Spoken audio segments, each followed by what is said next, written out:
Your Steve Jones Show podcast is loading now. The Steve Jones Show podcast is sponsored by Sunbury Motors, North 4th Street in Sunbury, and Sunbury Motors Kia, routes 11 and 15 in Hummel's Wharf. Speaking of phenomenal, he is one of the best in the business, and it's great to have the voice of Northwestern football, basketball on with us, Dave Eanet. My friend, always a pleasure to spend any time with you.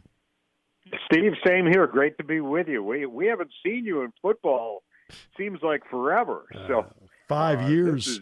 Yeah, it's been even longer since we've been out there. So looking forward to it.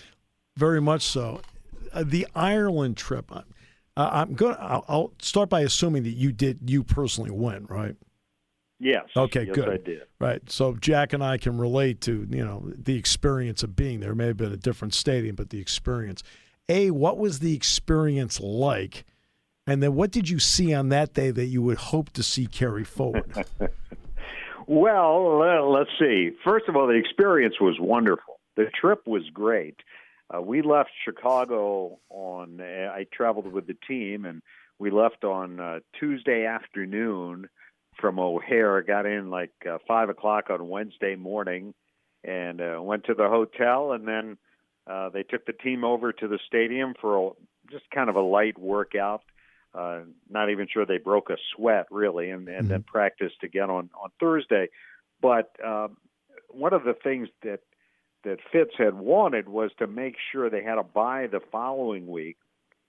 So after the game on Saturday evening in Ireland, they had Sunday free. Sunday was a free day, and I think a lot of the players had family there. A lot of the parents came over, so they had Sunday to really go out and explore Dublin, and I think seemed like most people took full advantage. I know I did, and it's one of those trips where just everything went smoothly, and obviously winning the game, I'm sure, helped them enjoy Sunday a lot more. As far as the game, as far as what we saw, I think probably first and foremost the defense shut Nebraska down, especially after mid part of the third quarter on, and took the ball away. And Northwestern only had one turnover in that game, and they've had 9 in the 3 games since. So I think if I were to pick one thing that they need to get back to, it would be ball security. Evan Hull, and I've described him on the show as a football player. I mean that with the highest compliment. Leading rusher, leading receiving, kickoff return guy. What kind of guy is Evan Hull, and what kind of football player is he? Well, first of all, I think that's a very apt description of him, because I don't think that they would have said when Evan Hull arrived on campus that he was going to be potentially a game-breaking kind of almost an ultra back who, the way he catches the ball, the way he can break away from a defense or through a defense. He's tough. Up until the Duke game, I never saw him fumble. Right. And, that was uncharacteristic. But I remember Pat Fitzgerald telling me on the radio, I think last year, that they felt, or Evan felt, he wasn't making gains in the weight room the way he should be. And it turns out he was one of these guys who was getting in the weight room at like 5:30 in the morning, and you're balancing that with schoolwork and everything and the academics, and he wasn't getting enough sleep. So they told him, Evan, you got to sleep. You've got to rest, or you're not going to make the kind of gains you want to. So the work ethic is second to none from everything we've heard about him, and it shows on the field. I mean, he's a smart player. He's a tough runner. He's fast. He can catch the ball. And, the game that he had against Southern Illinois a couple of weeks ago was tremendous. And, 278 all-purpose yards in that game. His receiving numbers, 14 catches, fourth most in Northwestern history. So, I mean, he's been terrific. I don't think going into last year he would have even been their number one guy. That would have been Cam Porter. Yeah. But, I think you have a player like Evan Hull, you got to have him on the field and get him touches. Yet is it my sense in watching, watch the Miami of Ohio game, is it my sense they'd like to get Cam Porter in more because he does have some jump to him? Well, yeah, and I think you saw that a little bit in the game last week. He did carry the ball more than he did in the previous couple games. And part of it, I think, is kind of easing him back in after missing an entire season with a knee injury. His first taste of action was that game in Dublin, since he got hurt preseason last year. At the end of the 2020 season, when they went to the Big Ten championship game and then they handled Auburn in the Citrus Bowl, and Cam Porter was a big part of that. And losing him before last season was a big blow to them. And I can't imagine where they would have been if Evan Hull hadn't stepped up and run for 1,000 yards and been as valuable in many ways to them as he was. Ryan Hilinski transfers in. We know quarterback's been an interesting spot. Peyton Ramsey helped solve a lot of things when he was there. What have you thought about the play of Ryan Hilinski to this point?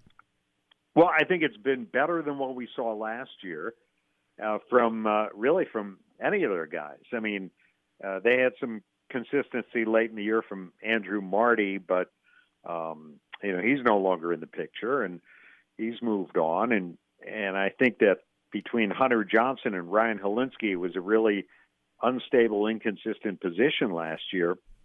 And part of it was Hilinski came in late. I mean, he came in, spring ball had already started when he transferred. And so he was kind of behind the eight ball from day one, Steve. And I think it took him a little while to really grasp the offense, to grasp the system. And I think he came in with a different kind of resolve this year and a different kind of body, by the way. He dropped some weight. He really kind of changed his body. He's a guy who I think it carries himself now with, sort of that look of a starting quarterback. He's got a little bit of a swagger, but at the same time, he's not a finished product. And so I think you look at him and you look at the turnovers that the Wildcats have had, and you look at him going interception free in the game in Dublin. Yeah. But then three of them the last couple of games and a fumble there, and so I think it's still kind of coming along. But I do think that he's, for the most part, I think his performance has been better than what we had seen last year from the guys who played that position, including himself. Malik Washington, Donnie Navarro, the transfer from Illinois, previously at New Mexico or New Mexico State, something like that.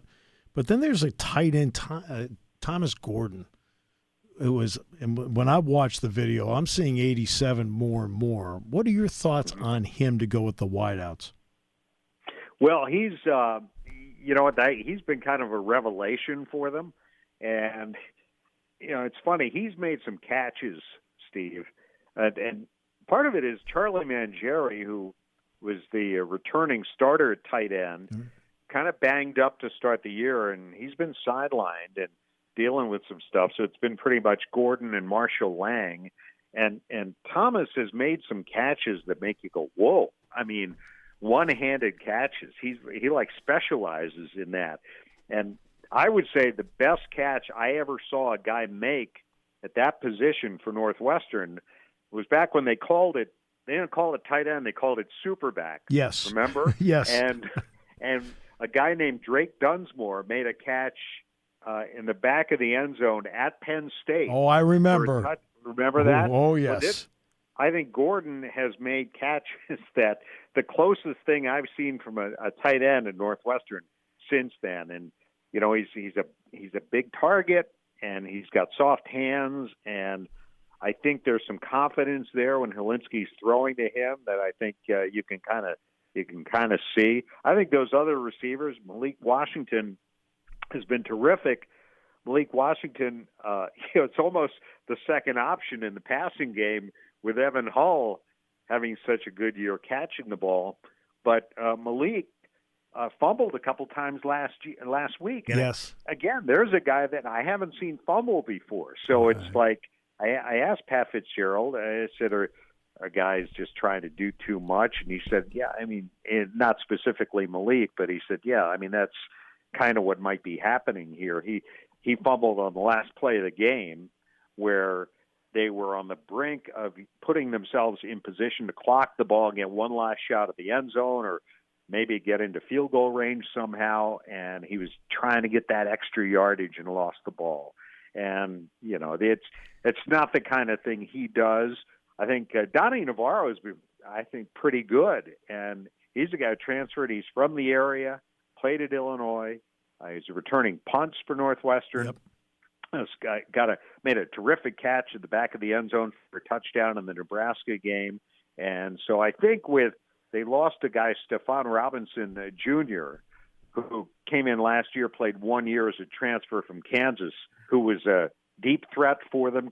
They could get the ball downfield to him, and they needed somebody, another option on the outside, and he's kind of provided that. And then Bryce Kurtz, another guy who's hurt much of last year, who's back now too, who made a terrific catch against Miami the other day. So, they got some guys who can get out and get the ball, and Helinski can get the ball to them, but just needs to do it. I think they need to click a little more consistently in that area. I know it's been 5 years since the two teams have played, but the number of times that Jack Ham and I, Dave, have referenced the Northwestern defense during their Western Division championship seasons. I mean, I don't think people have talked about it enough, how great those defenses were with Patty Fisher and those guys. How do you view that defense now? And, of course, Gallagher is still there, and we have a lot of respect for him. Your thoughts on him and also the overall play of that defense? Well, this is the younger brother Gallagher. Yep. Bryce Gallagher is Yep. playing now. Blake, of course, played alongside Patty, and Yep. Chris Bergen, who was the nation's leading tackler a year ago. So those three guys, they call them the Irish law firm, the way they referred to themselves. Right. And they were terrific. And, now kind of, I guess you would look at Bryce as kind of at least the legacy part of that. Right, yeah. And he's doing a great job for them playing middle linebacker. The guy playing the will linebacker spot, Xander Mueller, is another guy with a lot of talent. He's got a couple interceptions already, including the one that put the game away against Nebraska. And, so I think their linebacking core, I think, is playing okay. They've had some injuries in the secondary, and that, I think, has hurt them. I mean, Cam Mitchell, very solid at one corner, probably a guy who will play on Sundays. Their other corner, A.J. Hampton, got hurt in the opener, and we haven't seen him since then. Playing a young guy there now, and Theron Johnson seeing his first extended playing time. Coco Azuma, who I think is one of the better safeties in the conference, has been in and out. He's kind of a guy who provides the juice for that defense. He came back last week. He got hurt again late in the game, and so that kind of leaves him iffy going into this game. And then the other safeties, that it's kind of been a little bit of an issue there in terms of some experience in that area, and they've been good at that position. Now the guy they have at the other safety spot, it does have a lot of experience, Jeremiah Lewis, who came from Duke, and I think he's really started to come on for them. So there's always an adjustment period, and I think you see this more and more with teams playing guys who come out of the portal, and I think that he's a very solid player. But then they're playing some young guys back there too, and there's no question that was a problem for this defense last year with with Patty moving on, with Gallagher moving on. Yeah. They had a lot of guys to replace, and Greg Newsome, of course, another guy who's playing on Sundays now. It's not the same defense. They haven't taken the ball away as much, I think, as they need to. But what they have been probably struggling with more than anything, they've been susceptible to some explosion plays. And it really cost them the game last week against Miami because they score, they take the lead, and then they give up a 66-yard run down to the 1-yard line 2 plays later, and Miami goes in, ties the game, ends up winning it on a late field goal. So, they still got some work to do in that area, but I do think they've got some young talent there, competitive depth, as Fitz likes to call it, but these guys are still kind of in the developmental stage. So we'll see if they get better as the season goes along. Dave, appreciate the time you gave us today. Always appreciate talking to you anyway, and I know that you and I will be on with Danny Persa tomorrow, but I'm looking forward to that. Steve, it's always a pleasure. I'm looking forward to seeing you. It's good to come back. I always love going to Penn State. We haven't gotten there in a while, so it's nice to be able to make the trip again. I'll look forward to seeing you on Saturday. Same here, my friend. Thank you so much. Thank you, Steve. Take care.